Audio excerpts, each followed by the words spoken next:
I sat quietly in my usual seat at the Willow Table, a quaint little brunch cafe tucked in the heart of downtown Austin. My chai latte had gone cold, but I kept stirring it out of habit, just something to focus on while my family buzzed around me. The spotlight, as always, was on my older sister Melanie. She flipped her hair over her shoulder, the oversized sunglasses perched on her head catching the morning sun. "I mean, honestly," she said, laughing loud enough for the whole patio to hear, "who still freelances at 35? That's not a career, it's a hobby." No one laughed, just her. Melanie always found herself entertaining. I didn't flinch, just kept my eyes on my cup, watching the foam dissolve. My mom shifted awkwardly and muttered, "Melanie, that's not necessary." But Melanie just shrugged. To her, silence equaled surrender. My dad tried to comment on the avocado toast, but the moment had already settled like fog over the table. They've always mistaken my quiet for passivity, but what they didn't realize is that silence is where I do my best work. For years, while they dismissed me as the artsy one, I was building a business behind the scenes.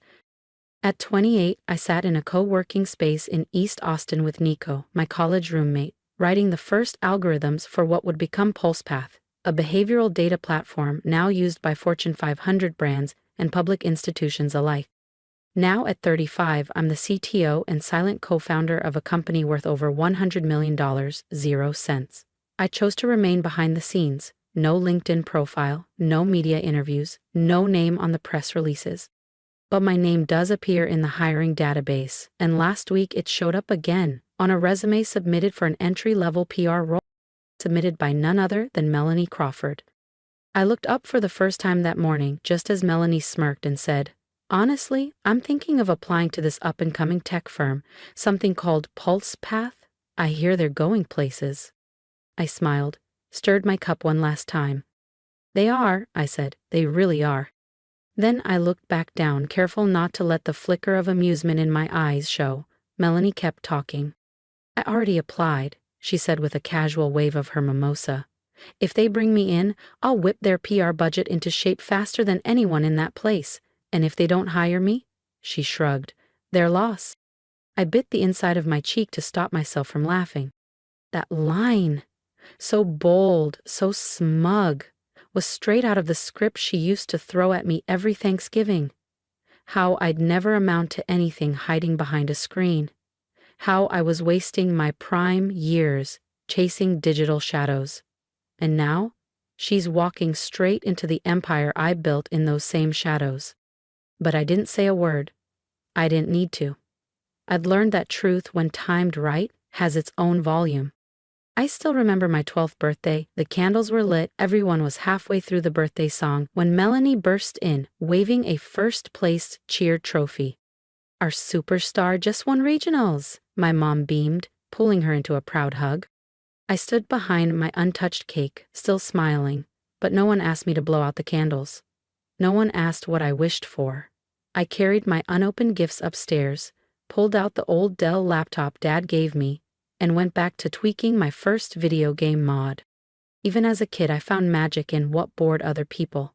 I'd spent hours writing basic code, designing graphics, testing logic.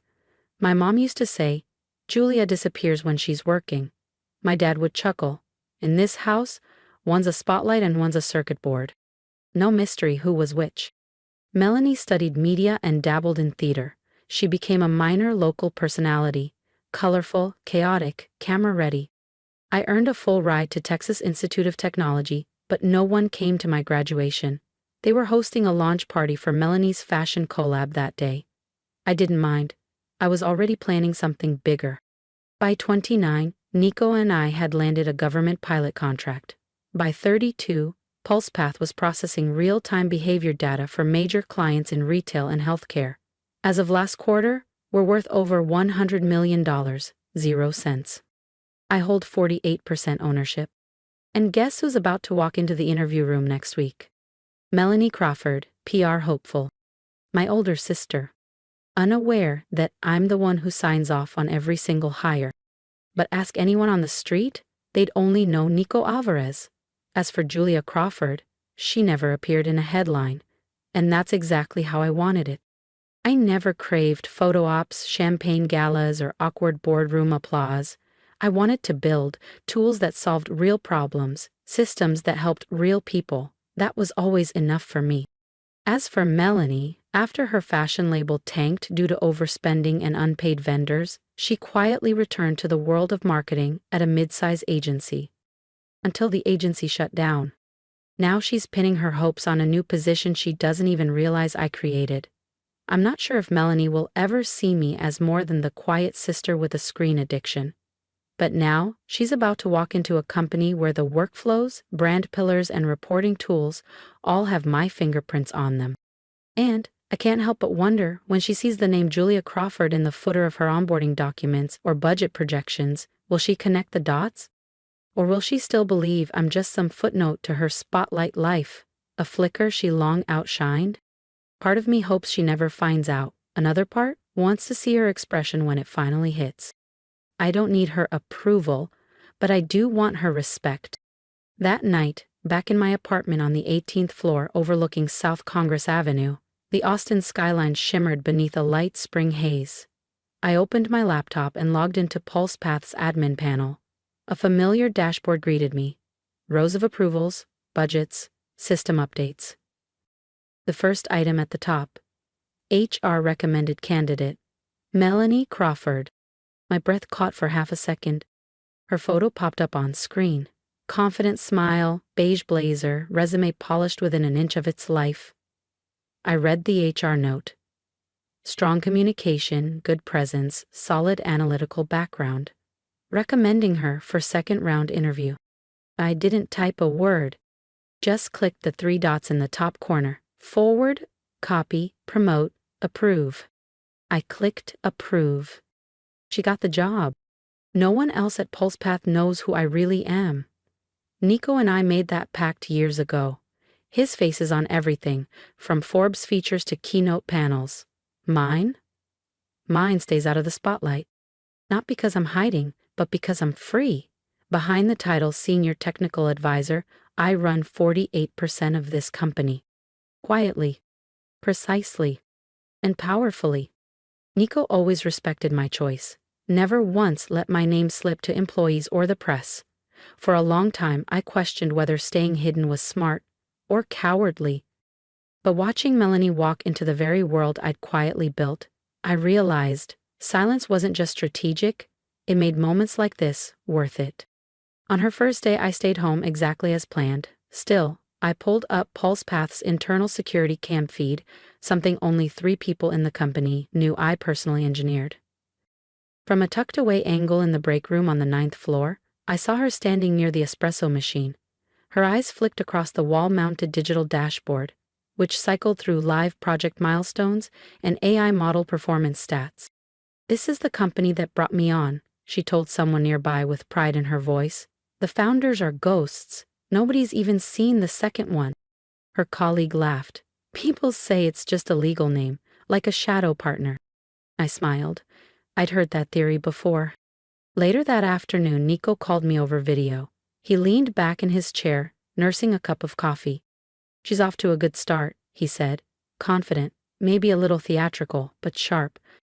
"You still okay with this, Julia?" "She doesn't know. Not even close." "For now, I want it that way," I replied. "Let's just observe. If she thrives, she earns it. If not, the truth will sort itself out." Because this wasn't about revenge. I didn't want Melanie to fail. I didn't want an apology or a stage. I just wanted to see, who is she when there's no audience? A week went by, then another. I kept my routine. Late-night office visits, quiet budget approvals, strategy revisions in the glow of empty monitors. Until one Thursday, I was down in the basement server room checking the AI node logs when I heard sharp footsteps echo down the hall. I turned, and there she was. Melanie, frozen at the doorway, staring at me like she'd seen a glitch in the Matrix. "Julia," she asked slowly, "what are you doing down here? Only upper management has access." I gave a calm smile. "Guess I've got special access." She tilted her head, about to respond, when Nico stepped out from the adjacent room, holding a file. Hey Julia, you mind signing off on the new predictive pipeline draft before Friday? I took the folder. Look back. And Melanie? She didn't speak, but I saw it in her eyes. The story was starting to rewrite itself. And now I'd see? Would Melanie finally see me, or still believe I was nothing more than the harmless shadow she'd always dismissed? That morning, Austin was blanketed in a soft overcast, a spring drizzle tapping gently on my balcony windows. I had just signed off on our latest quarterly projections when my phone buzzed. It was Nico. Julia, he said, half amused, something interesting just happened. I think your sister's getting curious. At the same moment, an internal notification lit up my screen. Unrecognized signature. NS line found in budget file. Please confirm approving authority. My pulse steadied. So, it was time. Nearly 2 months had passed since Melanie joined PulsePath as a budget analyst. She'd made herself visible, charming teams, leading presentations, and offering bold ideas. I'd silently watched her proposals pass my desk. Quiet approvals, no interference. But she had started noticing inconsistencies. It began with a routine marketing file. Embedded at the bottom, a digital signature. Julia Crawford, NS. And beside it, an ID string associated with company founders. I knew Melanie well enough to know she wouldn't let that go. The next morning, I caught part of a conversation downstairs near the lobby cafe. Who's this NS person anyway? A junior staffer whispered, like a ghost, always signing the top-tier stuff. Probably just a legal placeholder, Melanie replied with a dry smile. I don't trust names without faces. I tightened my grip on my coffee. Don't trust, she'd find out soon enough. 3 days later, she submitted a formal request to accounting, asking for access to the full quarterly breakdown. With her clearance, she opened document after document until she hit the one. The budget frameworks, the system blueprints, financial core reports, and in every key section, my name. The same sister who once believed I was freeloading off Dad's kindness was now staring at my signature. The approvals she worked with daily. That afternoon, another notification hit. Internal access request. Melanie Crawford. Archive access. Founding records. She'd reached the master file. I pictured her alone in the dim light of her office, face lit by the soft glow of the screen, reading every word. Julia Crawford and Nico Alvarez. 50/50. Ownership. Role, Chief Technical Architect. No fanfare, just facts. Undeniable, unignorable. Miss Crawford. Her heart must have clenched. I knew her tells. When Melanie is truly shocked, she doesn't shout or spiral, she just stops. Her voice vanishes. Her posture stiffens, but her eyes ignite.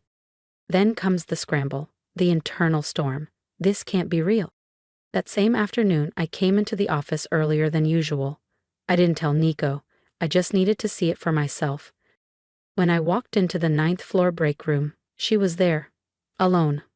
White-knuckled grip on the marble counter, staring at a printout, the corner still curling from the heat of the printer. I stepped in quietly. You all right? I asked. She turned slowly, her eyes locked on mine, furious, disoriented, and underneath it all, cracked wide open. Julia, she said tightly, you're the co-founder? I didn't rush the answer, I just nodded. How long? Since the beginning, I said evenly. Nico and I started PulsePath in a shared studio apartment above a barbecue joint in East Austin. You thought I was between jobs. She gave a dry, bitter laugh, more at herself than at me. So all this time, you've been signing my paycheck. I was reporting to you. Again, I nodded. Not out of pride, Mel, just doing my job. You're good at what you do. That's why you got promoted. If you weren't, I'd have handled it differently. She dropped her gaze to the floor. Silence. I reached into my folder and pulled out a proposal draft, a new initiative Nico and I had been planning, a tech training program for underserved communities in Texas. We're about to launch this, I said. I think you'd be a strong fit, if you're interested. She didn't take it, but she didn't walk away either. Something in her expression softened, a crease in her usual certainty, a question blooming behind her eyes. How many times have I misjudged my sister? A few weeks later, the 5-year PulsePath Gala was held in a towering glass venue overlooking Lady Bird Lake. Light from crystal chandeliers rippled like water across the marble floor. In the guest suite upstairs, I stood in front of the mirror. A long black dress. Minimalist, refined. My frame carried the fatigue of late nights, quiet work, and years of being underestimated. Hair swept up, pale pink on the lips. I didn't want to stand out, but I'd outgrown the shadows. Nico knocked gently. "Ready, Julia?" I exhaled. "Not really, but I guess no one's ever really ready to step out of the dark." He smiled. "You're not stepping out, you're stepping up." We walked onto the stage from the wings just as the house lights dimmed. The MC had wrapped her introduction. And now, her voice rang out, "Please welcome the co-founders of PulsePath, Nico Alvarez and Julia Crawford." Applause erupted, bright, sharp, alive with curiosity. Every eye in the room turned as I stepped into the spotlight for the first time. Not as a ghost in the system, but as myself. I held my posture steady and sure. And then I saw her. Melanie. She stood at the back, clutching a champagne flute she hadn't touched. Her expression, shocked, almost fragile, cut through the clamor. Her world, as she knew it, had just spun off its axis. I knew the feeling. I'd felt it too, on the day Nico and I secured our first 7-figure investment. That quiet, seismic shift when something others doubted becomes undeniably real.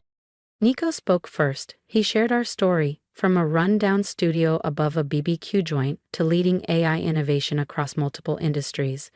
He talked about the bugs, the breakthroughs, and the nights we fell asleep at our keyboards. Then he passed the mic to me. The room stilled. I took a slow breath.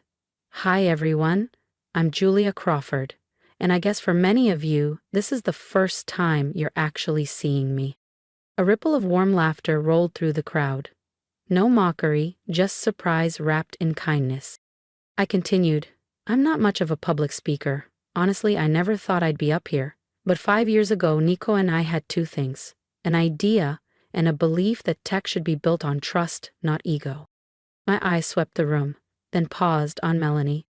She was still standing there, no longer holding her drink.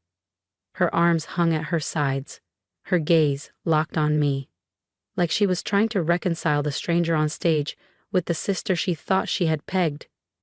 "I know I haven't been the public face of this company," I said. "That was my decision, but today, I wanted to show up, not for recognition, but for gratitude." Applause swelled. I nodded once, then stepped back as the MC returned to close the ceremony. As the lights shifted to soft dinner ambiance, I moved toward the buffet, hoping for a quiet corner. But with every few steps, someone stopped me. "We thought you were a myth," one developer chuckled. "Didn't think you were real." I offered polite smiles, answered a few questions. But my eyes kept scanning the room. For one person. Where Melanie had stood was now empty. She had left.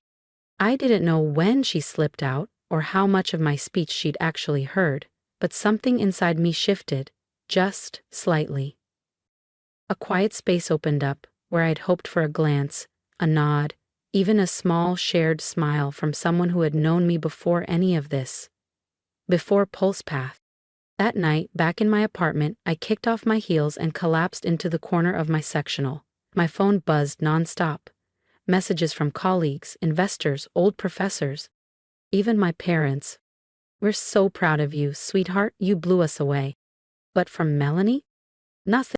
Curious, I opened the company livestream archive, skipped ahead to my speech, and hovered over the play button. But I didn't hit it.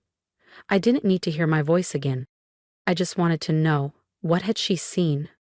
A stranger in the spotlight? Or the little sister she once said was book-smart but not built for the real world? 2 days later, I arrived early to the office, not for a meeting or approvals, just to finish something personal. I walked to the quiet 10th floor conference room, unlocked the drawer I kept for old things, and pulled out a small walnut box I'd had since college. Inside, I placed a navy linen notebook, a smooth black pen, and a simple card, Handwritten, no logo, no flourish. It took me over an hour to find the words. Not poetic, just real. Melanie, thank you for your work at PulsePath. You're sharp and I believe you'll go far. I'm proud to work alongside you, even if we began in silence. Julia. I folded the note, tucked it inside the notebook, and handed it to the internal delivery assistant, with one quiet instruction. Please give this to Melanie Crawford, no sender listed. I wasn't expecting a response. It wasn't an olive branch, it was a door. Quiet. Unlocked. She could walk through if she wanted. Or not. The rest of the week passed without a message, no email, no thank you. But I noticed the shift. Melanie no longer sat back with folded arms during meetings. She started taking notes, thorough ones. She raised smart questions, gave concise feedback. One afternoon, I lingered near the hallway as she pitched a cost-saving revision for our AI operations budget. Her tone? Calm. Her eyes focused, not defensive, just present. I didn't go in. I just stood there, hands in my pockets, and nodded.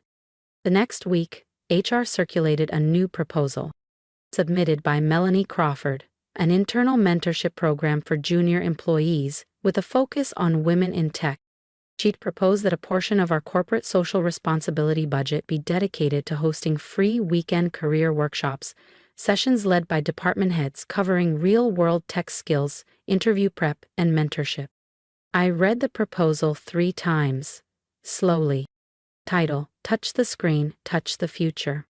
And just below it, in subtle italics, inspired by the quiet mission of Julia Crawford. I set the file down and exhaled. A quiet breath. The kind that slips past years of tension you never realized you were holding. Later that afternoon, I stopped by the 9th floor pantry like I always did just before heading out. Melanie was there, pouring hot water into a glass teapot. When she turned and saw me, we both paused like two people meeting in a familiar space for the very first time. But this time, her gaze wasn't guarded. No walls, no edge. I was about to keep walking when she spoke, just above a whisper. The pen is beautiful and the notebook. I've started writing in it. I turned. I'm glad you liked it. She gave a small nod, as if that gesture cost her more than words. I don't think I ever really understood you, she said. Or maybe I just never tried. I smiled, just enough to show I heard her, but said nothing. There's something I need to say, she continued. You didn't have to give me a chance, but you did. And not once did you use it to make me feel small. Her voice tightened, but didn't waver. That says more about who you are than anything else I've ever said about you. And in that moment, I didn't see the teenager in glitter and ribbons, soaking up cheers at my expense. I saw Melanie, a woman finally willing to let go of the version of me she'd built in her head. I don't know if I can make it right, she said, but I'll try. I nodded. We don't need to keep score. We just start from here. We stood side by side for a while longer. No dramatic apologies, no performance. Just a shared pause in the hallway between who we were and who we could still become. And from that moment forward, things really did shift. Melanie stopped needing to be the loudest voice in the room. She began making room for others, mentoring interns, and taking on back-end work with quiet pride. And I stopped hiding.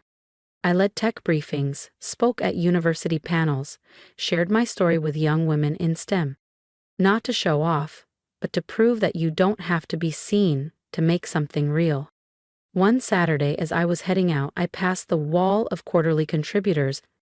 Melanie stood before it, her name at the top. She looked back at me, eyes soft, and gave a small nod. Thank you for not giving up on me. I smiled. We're just getting started, Melanie. That Sunday, our family met for brunch at our usual spot, Magnolia and Vine, tucked into a shady corner near Zilker Park in Austin. Same cozy charm as always. Dark walnut chairs, sunlight slipping through striped curtains, the scent of cinnamon waffles warming the air. But something felt different. I sat on the patio beneath hanging ivy, joined by Mom, Dad, Aunt June, Uncle Rick, and Melanie. She arrived 5 minutes late, but not with her usual dramatic flair. No bold colors or glittering heels this time. Just a clean white blouse, dark jeans, her hair tied back in a neat braid. No makeup. As she approached, her eyes flicked toward me, unsure, searching. Then she gave a simple nod. I nodded back. No words exchanged, but none were needed. Mom was in the middle of a story about her backyard succulents when Uncle Rick chuckled and turned to me. "So, Julia," he asked, "you still doing that little computer thing from home? Writing all that code stuff?" I smiled softly. I wasn't surprised. He still thought software development was some quirky hobby, like building robot toys in the garage. But before I could answer, Melanie set her coffee down with a gentle clink. "Uncle," she said clearly, "Julia's the smartest person I've ever known. Without her, I wouldn't be where I am today." The table went silent. Everyone looked at her. I tilted my head, curious. But Melanie didn't flinch.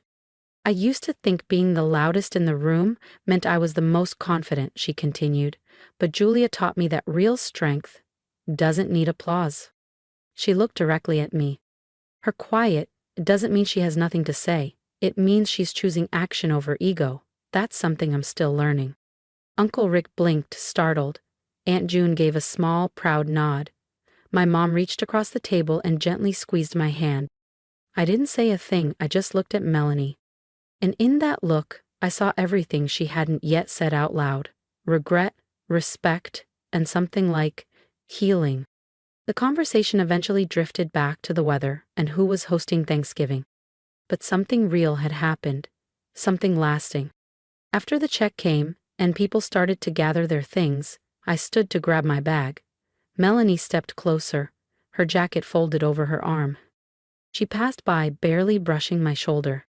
Then, softly, "You don't have to forgive me, but I'll never be that person again." And I believed her. I turned to her, and for the first time in what felt like years, I gave her a real smile. "I know," I said softly, "and I never needed an apology." We walked out of Magnolia and Vine in silence, but this time there was no heaviness between us, just space, open and calm. What happened in the past hadn't been erased, but it no longer clung to me like a scar. That afternoon, I brewed a cup of lavender tea and opened my laptop. Outside my window, the waters of Lady Bird Lake shimmered under the spring light. Just as I took a sip, a message from Nico popped up. "Heard brunch wasn't a disaster today." I smiled. "Not a disaster, let's call it a new beginning." Because sometimes forgiveness doesn't come wrapped in speeches or flowers. Sometimes it shows up quietly when two people finally see each other, not through ego or resentment, but through shared, honest growth. Melanie and I will never be perfect sisters, but we're no longer opponents. We're two women, walking forward, no longer pretending we're fine or flawless, but trying. And to me, that's enough. That's everything. Her story and mine taught me something simple. Healing doesn't always roar. Sometimes it whispers. And sometimes silence says more than any apology ever could. What do you think about Julia and Melanie's journey? Can a late understanding be enough to mend what once felt broken? Share your thoughts in the comments, and don't forget to follow the channel for more true, heartfelt family stories about growth, forgiveness, and finding your voice. If you've made it this far, thank you for listening truly. For years, I lived in the background, quietly building, quietly growing, quietly healing. I never asked for the spotlight, and honestly, I didn't think I needed it, but standing on that stage, hearing my sister speak up for me, watching her finally see me not as an afterthought but as her equal, that moment meant more than I ever expected. So, I want to ask something of you. If you connected with my journey, if you've ever been overlooked, underestimated, or told you were too quiet to lead, leave a comment below. Share your story. Tell me how you found your power or how you're still trying to. And if you're someone who's made mistakes in how you've treated someone, someone who stayed silent but never gave up, maybe now's the time to reach out. Growth doesn't always start with the right words. Sometimes it just takes presence, a nod, a door left open, For anyone watching who's struggling with family tension, remember this. You don't need perfection, you just need a willingness to see and be seen. Healing is rarely loud. Sometimes it starts with a cup of tea and a handwritten card, so let's keep this space open for that kind of growth. Let's lift up the quiet builders, the late bloomers, the ones still finding their way. I'd love to hear your reflections.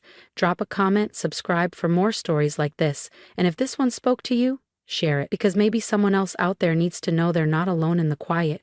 And that being seen, it doesn't always come from shouting. Sometimes it comes from showing up again and again until your truth is impossible to ignore.